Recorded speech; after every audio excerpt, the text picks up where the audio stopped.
오늘 하나님의 말씀은 시편 61편을 보겠습니다. 시편 61편은 개인 탄식시입니다. 표제가 다윗의 시 인도자를 따라 현악에 맞춘 노래. 그러니까 우리가 옛날서부터 하나님께 찬송을 할 때 육성만 가지고 하는 게 아니라 악기를 가지고 동원해서 같이 맞춰서 찬송을 불렀구나라는 걸 이제 우리가 이런 데서도 금방 다 할 수 있는 거죠. 현악기에다 다 맞춰서 또 불렀던 거구나. 이게 기도이면서 찬송인 게 이제 시편이니까 우리도 그 찬송이 곧 기도라는 거 다 알잖아요. 그래서 개인이 슬픔을 당했을 때 처절하게 하나님 앞에 이제 탄식을 하는 거지요. 그럴 때 이런 시편들이 우리가 굉장히 도움이 되고 위로가 됩니다. 여기에서 이제 우리가 한번 보겠습니다. 먼저 1절부터 2절 단락이 이제 하나님께 보호를 간구하는 거예요. 하나님이여 나의 부르짖음을 들으시며 내 기도에 유의하소서. 내 마음이 약해질 때 땅끝에서부터 주께 부르짖으오리니 나보다 높은 바 위에 나를 인도하소서. 이제 이미지를 한번 생각해 보세요. 땅끝이라는 게 이때 이제 이 고대인들이 뭐 땅끝이 있다 이렇게 생각하는 거 그런 게 아니라 이게 비유로 이제 이해를 하시면 돼요.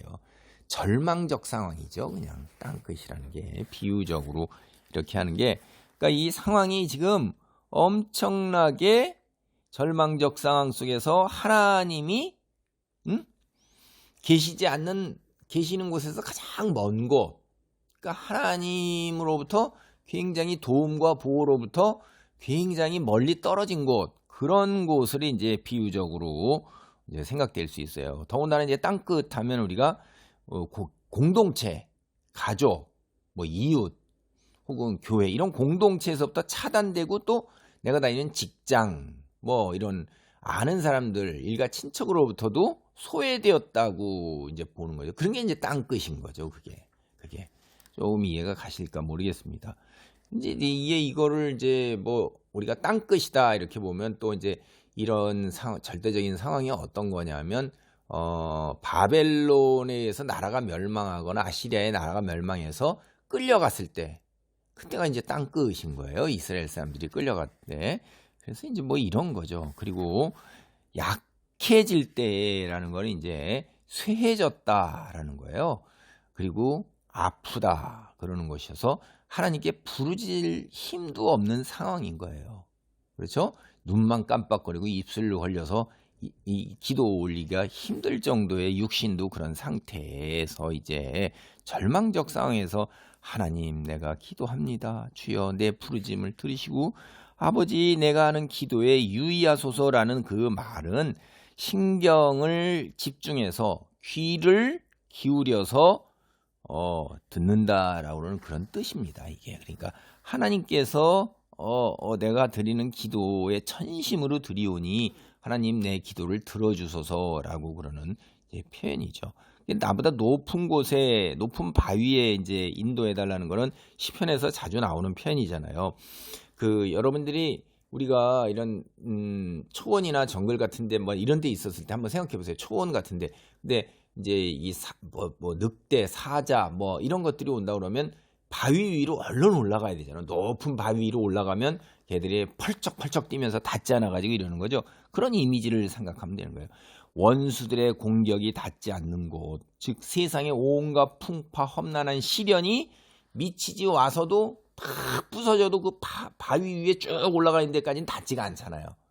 그런 상황입니다. 그러니까 그런 곳으로 나를 하나님 이렇게 손을 들어서 싹 옮겨서 내가 처한 이 상황 속에서 헤어나도록 수렁 속에서 원수들의 포위 속에서 주변 환경의 온갖 파도, 거친 파도 여속에서 나를 들어서 위로 옮겨주소서 이렇게 하는 얘기죠.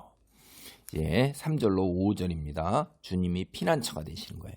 그러니까 주는 나의 피난처시요 원수를 피하는 견고한 망대이심이니이다. 내가 영원히 주의 장막에 머물며 내가 주의 날개 아래로 피하리이다. 주 하나님이여 주께서 나의 소원을 들으시고 주의 이름을 경외하는 자가 얻을 기업을 내게 주셨나이다. 그러니까 하나님 높은 바위로 나를 들어서 그 위에 올려놔 주시옵소서. 그런데 그 높은 바위가 뭐냐 이 말이에요. 그게 바로 주님이라는 거죠. 주님의 품인 거예요. 왜? 주님이 여기를 보니까 피난처가 되시고 망대가 되신다 이 말이에요. 피난처라는 것은 여러분 환난과 핍박, 원수들의 공격이 해를 끼치지 못하도록 숨겨주는, 방어해주는 그런 은신처잖아요. 은유적인 이제 표현이죠. 시편에서 이런 얘기들이 많이 나옵니다. 그다음에 망대라는 얘기도 많이 나와요.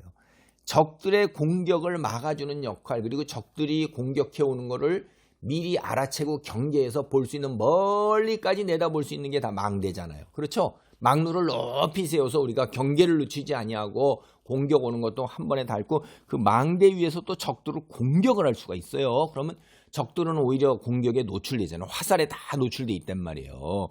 그러니까 이게 다 피난처, 요새 이런 거 망대, 전쟁하고 연관된 의미잖아요. 그렇죠? 전쟁터에서 우리의 삶이 사실은 어두움의 세력, 영적 세력들과 싸우는 치열한 전쟁터인 것입니다. 영적인 전쟁이고 또 현실적 비유에서 얼마나 경쟁이 치열한지 삶이 전쟁터 같다 이런 말 하잖아요. 그렇죠? 그런 거 생각하시면 되는 거예요. 우리가 높은 바위 되신 주님의 품, 그건 동시에 이 땅에서 볼 때는 그것이 하나님이 임재해 계신 어디죠?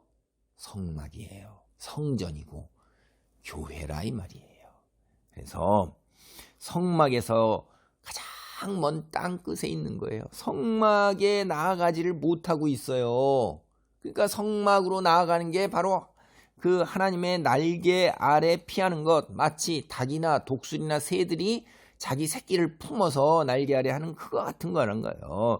그 하나님이 바로 나의 망대이시고 나를 숨겨주시고 환난과 고통이 지나가도록 기다려주시는 피난처고 은신처고 그런다 이 말이에요. 그것이 바로 성막이라는 거예요. 성막. 여러분, 성막이 어떤 신비한 능력을 지닌 곳입니까? 기적이 일어나는 곳이에요. 환난에서 보호받고 원수들의 공격이 모두 다 퇴치되는 그런 곳이 교회 건물 아니고 하나님이 계신다는 예루살렘 성전이고 하나님의 성막, 우리가 만들어 놓은 성막 거기입니까? 전혀 신비로운 능력이 없어요. 교회 안에만 들어가면 여러분이 초능력 받아서 문제가 해결되고 다 그러는가요? 예루살렘 성전 안에 들어가서 마당 밟고 딱 올라섰더니 지금까지 여기까지 오느라고 걸렸던 한 달, 두 달 낸 피로 노독이 다 풀려지고 돈이 생기고 뭐 그냥 문제가 다 해결되고 그러는 거예요? 그것이 신비로운 능력이 있는 곳입니까? 그렇다면 그게 왜 무너지고 성막을 빼앗기고 법궤를 빼앗기고 그러겠어요? 교회 건물이 십자가 안에 뭐 이런 것이 피레침 같은 게 그냥 낙뢰가 떨어져 갖고 불타고 막 그냥 번개가 떨어지고 뭐 이런 일들을 우리가 뉴스 토픽에서 다 보잖아요. 그게 신비로운 능력이 있는 곳입니까? 그게 아니에요. 그곳에 하나님이 임재하실 때 그 임재하시는 하나님이 위대하시고 능력이 있는 분이에요. 하나님께서 머무셔야지, 하나님께서 임재하셔야지 그것이 신비로운 망대가 되고 신비로운 피난처가 되고 신비로운 성전이 되고 신비로운 교회가 되는 거예요. 하나님이 떠나시면 그건 아무것도 아닌 거예요. 그냥 그저 그렇고 그런 거예요. 흔한 것들인 것입니다. 자꾸 그 장소를 갖다가 신성시하고 이렇게 되는 거 그거 잘 생각해 보셔야 돼요. 그 우상입니다. 이 하나님이 계시는 성막, 여기에 굉장히 많은 은유적 비유가 깃들여져 있죠. 피난처, 자기가 피할 수 있는 피난처가 되고 자기가 보호받을 수 있는 망대가 되고 성막으로 다 하나님 앞에 나아가는 게 주의 날개 아래로 피하는 것과 같는 거예요. 근데 지금 현실은 자기는 땅 끝에 있는 거예요. 하나님께 나아가지 못하고 하나님이 계시는 성막으로부터 가장 멀리 있는 것, 절망적 상황에서 심신이 피곤하고 기력도 없어서 하나님께 나아가지 못하는 거예요. 교회에 못 나가는 거예요. 근데 하나님이 당신의 기도를 들어주실 것을 확신을 하고 있어요. 주 하나님이여, 주께서 나의 소원을 들으시고 주의 이름을 경외하는 자가 얻을 기업을 내게 주셨나이다. 이 말은 사실 공동번역이 이렇게 돼 있어요. 하나님, 당신은 나의 소원을 들어주시고 당신 이름을 존경하는 자들에게 땅을 허락하십니다. 즉 하나님은 당신의 자녀들, 백성들, 성도들의 소원을 들어주시고 기도를 들어주시고 그리고 이 기업이라는 것은 땅이에요. 땅. 왜 그러냐면 하나님께서 이렇게 그 기업이라는 것은 그 상속받고 이렇게 유업처럼 이렇게 내려가는 거, 상속받는 거예요. 상속받는 건데 다 땅과 연관되어 있는 것입니다. 그러니까 우리가 쉽게 땅이라고 생각하시면 그냥 땅을 터전으로 해서 옛날에 다 살아갔잖아요. 땅이 있어야만 목축도 하고 농업도 하고 그다음 그 속에서 모든 자원을 다 얻을 수 있으니까 땅이 곧 삶의 터전이고 그걸 근반으로 해야지만 먹고 살 수가 있는 거예요. 그것 자기 자녀들의 소원을 들어주시면서 하나님을 경외하는 자들에게 먹고 살 터전이 되는 땅, 기업을 주시는 분입니다. 그래서 그렇게 찬양하는 겁니다. 어떻게 된 거예요? 기도하면 들어주실 것을 확신하는 것입니다. 하나님 감사합니다. 우리가 주께 기도하면 비록 응답이 느리다 할지라도 때로는 아버지 하나며 다니엘서에 나오는 친구들 그리 아니하실지라도 하나님이 살아계신 분이고 창조주이심이 너무나도 확실하여 하나님 믿고 의지하고 순종하며 나갑니다. 현실은 땅끝에서 절망적이지만은 하나님께서 분명히 나의 기도를 들으시고 응답하실 것을 믿는 가운데 이렇게 하나님께 감사 찬양을 드리는 것으로 마무리합니다. 우리도 이런 믿음을 지닐 수 있도록 주여 도와주시옵소서. 둘러싸고 있는 환경에 낙담하지 아니하고 눈을 들어 하나님을 바라보고 시선을 하나님께 고정시켜 소망을 갖고 힘을 얻고 아버지 하나며 강건한 마음, 담대한 마음으로 기도하며 아버지 하나며 우뚝 설 수 있도록 도우소서. 예수님의 이름으로 기도하옵나이다. 아멘.